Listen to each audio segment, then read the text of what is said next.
Hey everyone, welcome to another episode of Talks Comics from My Comic Universe. I'm Brandon. I'm Brian. And the main topic for today's episode is Flash War from DC Comics. But stick around because we're also going to talk about comic book print runs, some of the higher prices in comics, and we're also going to give you a comic book recommendation. And don't forget, subscribe to our YouTube channel here on the corner of the page, and also follow us on our social media. And yeah, thanks for mentioning that, I don't know Brian. about you, but I'm just extremely excited about Flash War. Yeah, me too. So, okay, so we gotta get right let's get right this. into it. So Flash War starting on issue 47 of The Flash, but there's been a few preview issues as well, the annual, and then also Flash 46. It was good setup in those issues, Yeah. but I've been really excited for this overall story. Me too. It's been building since the beginning of basically DC Rebirth when Wally West came back. Right, that's correct. So, and we've been waiting a while because, you know, we've talked about this. We grew up with Wally West. Yes, exactly. He's our Flash. He's the guy that we read in the comics.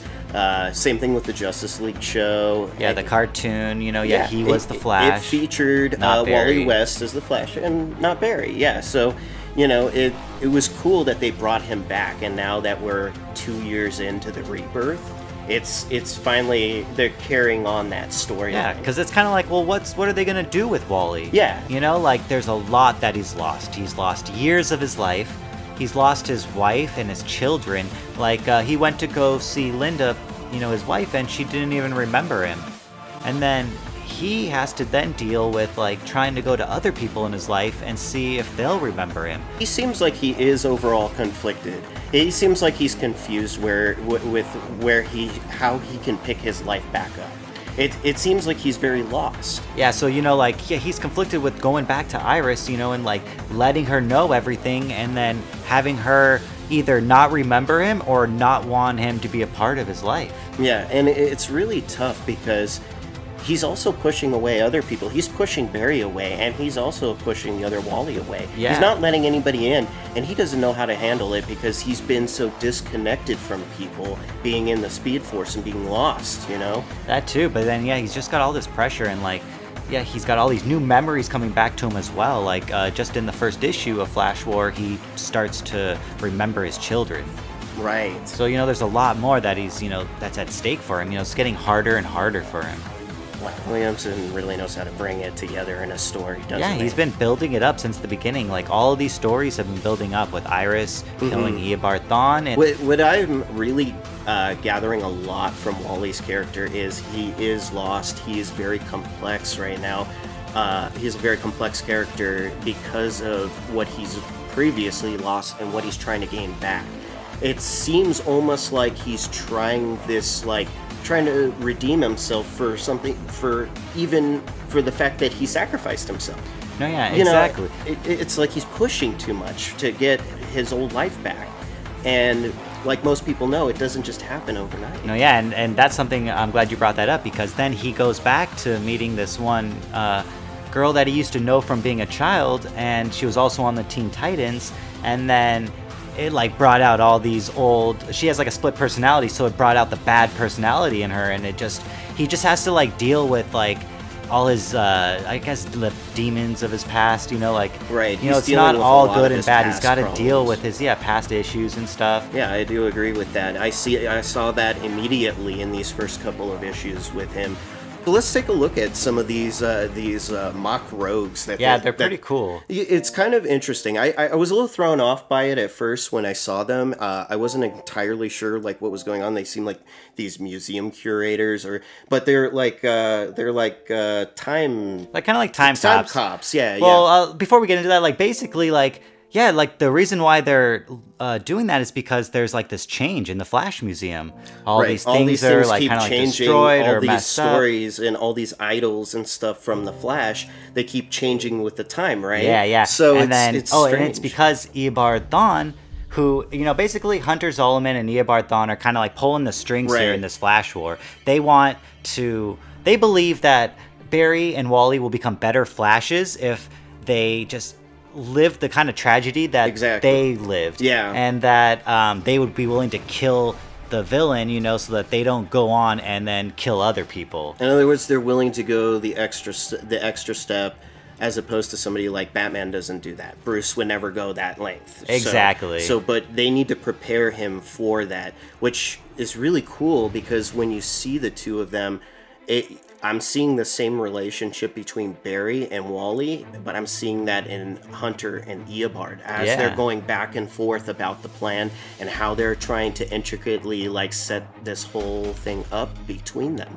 Yeah, I do like how they do that. I really like that, and I definitely want to talk about those two characters a little bit more in this episode. But yeah, let's talk about these rogues. Definitely gotta talk about these rogues. So Golden Glider as a Sinestro Corps Yellow Lantern, like that's pretty cool. I mean, the names alone, it's like Golden Guardian, Weather Warlock. Just slightly different. And it's like, you know, Barry and Wally, they see these guys and they just assume that they're bad guys, that they're just the rogues from the future. You know, from a different timeline or something, coming back to screw with them or mess with them. Yeah, so I thought that was a pretty cool part of the story.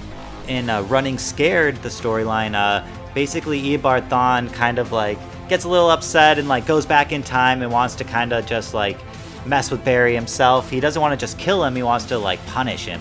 So he like reveals his identity to Iris to like cause this conflict between them and stuff like that, and then Iris ends up killing him. Yes, and that's so right. that leads to those changes. What is it, a black hole gun or something? Something like that, yeah. That was crazy. I forgot, she uses that's kind of cool gun. Obviously, that took place in the 25th century, was it? Yeah, it was the 25th century. Yeah, because there's another story around that time in the Flash Rebirth where Barry actually goes back, or not back, he goes forward to the 25th century, and he meets a young Eobard Thawne. Not too long ago. So it's a cool story that does help lead on to the Flash War. I guess we'll just get into Eobard Thawne a little. So with Eobard Thawne like coming back, like his origin has kind of changed a little in the Rebirth. So his old origin story was he was a Flash of the 25th century. He received this like time capsule and he like kind of idolized Barry. He gave himself speed powers, and then he went back and saw that he ends up becoming his arch enemy. So that kind of drives him crazy, and then he becomes evil. Well, in this new version, Barry goes to the future, and he kind of like mentors him. Interesting. So yeah, so then they become like good friends, and you know, Eobard Thawne is the Flash then. So Eobard Thawne goes to the past, and he ends up seeing Barry and Wally like kind of shared this moment that they kind of shared, and it really hurt Eobard Thawne. He kind of just thought, well, you know, that moment meant nothing to Barry. You know, he's just sharing that kind of moment with every speedster. Like, you know, like he idolizes Barry, and Barry just looks at him as just a normal person. Like, so that really like crushed him and like just made him like hate Barry, you know, and to some extent Wally, I guess.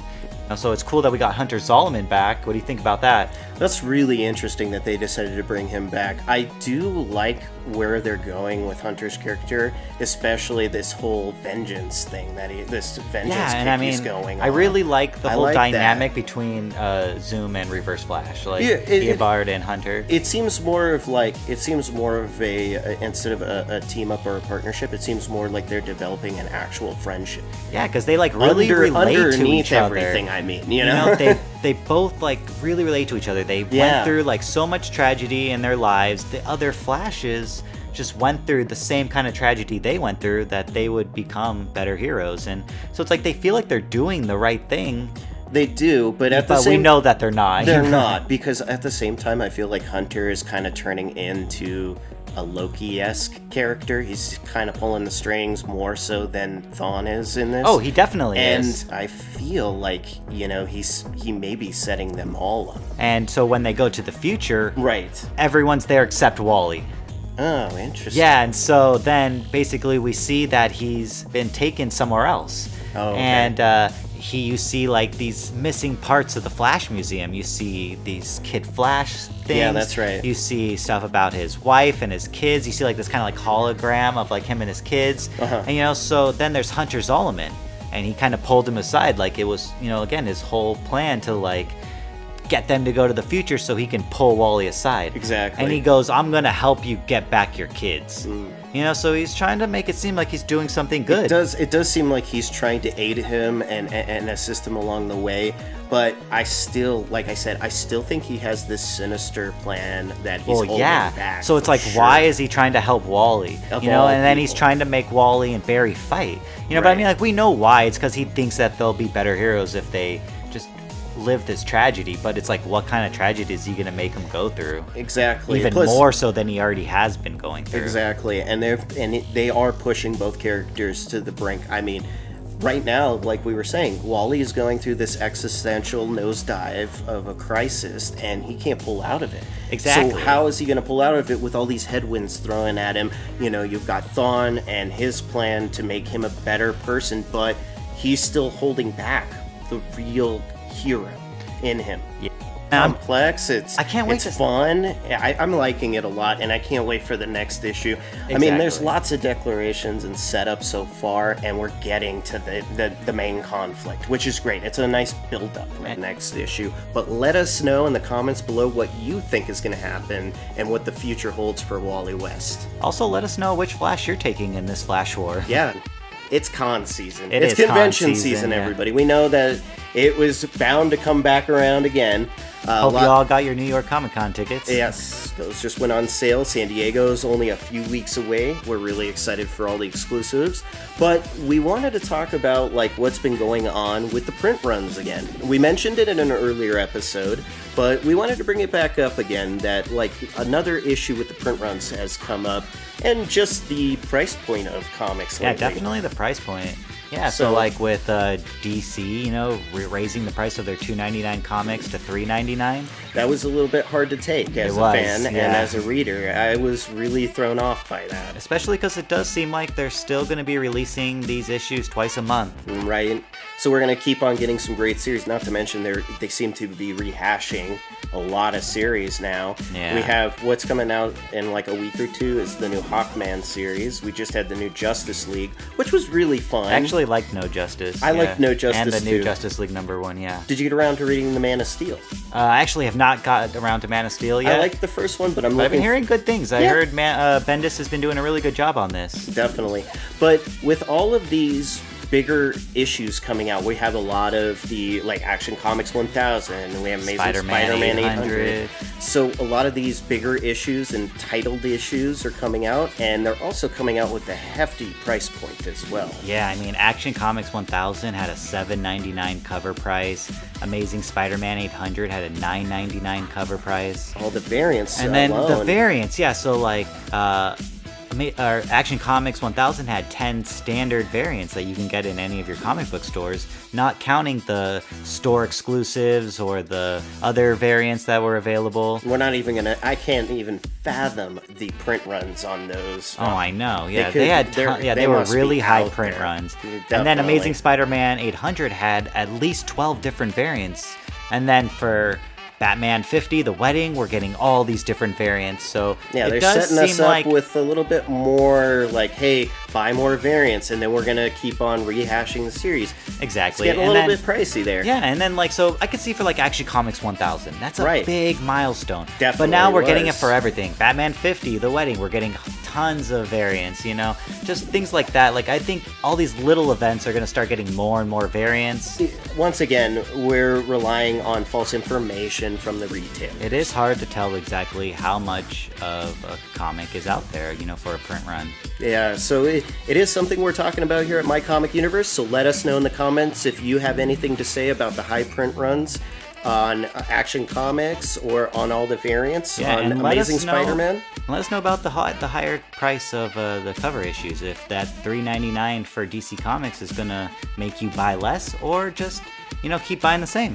We also have a nice little list we put together with some con tips and little things that you may want to bring to the con with you. So you can check that out on our website. On mycomicuniverse.com. And of course, we can't end off this episode without talking about our comic book recommendation, which is The Flash Rogue War. So this is Volume 7 from the Jeff Johns run of The Flash. So we are recommending this because this is a great Wally West story. We've been talking about Wally this whole time, and so if you're looking for a great Wally West story, this is a great one. So this is all about, there's this theft and it causes this war pretty much between the rogues. And the Flash gets caught up in between it. That's pretty cool. Yeah, so it's a really cool thing. The Flash can't stop them. It's pretty chaotic. And then since it's Jeff Johns, you know, it's a really good story. You get more backstory on all the rogues if that's something you're into. And we think it's just a perfect little story to read if you're into Flash War. That's cool. And one of my favorite rogues is Mirror Master. I can't wait till they bring him in a movie. Yeah, no, that would be really cool. Yeah. Mine's Captain Cold. That's awesome. Well, that's all we have for Talks Comics this time. We talked about quite a bit in this episode. Yeah. The Flash War, all that Flash War stuff. So if you're reading that, let us know what you think. The con season, the high print runs, the increase in prices on comics, let us know. We're going to keep you posted here at Talks Comics and at My Comic Universe. And don't forget to follow us on social media. And, of course, Brandon, let the people know where they can subscribe to our YouTube channel. Right on the bottom corner of this screen. All right. Thank you. We'll catch you next time. Thank you, everyone. See you next time.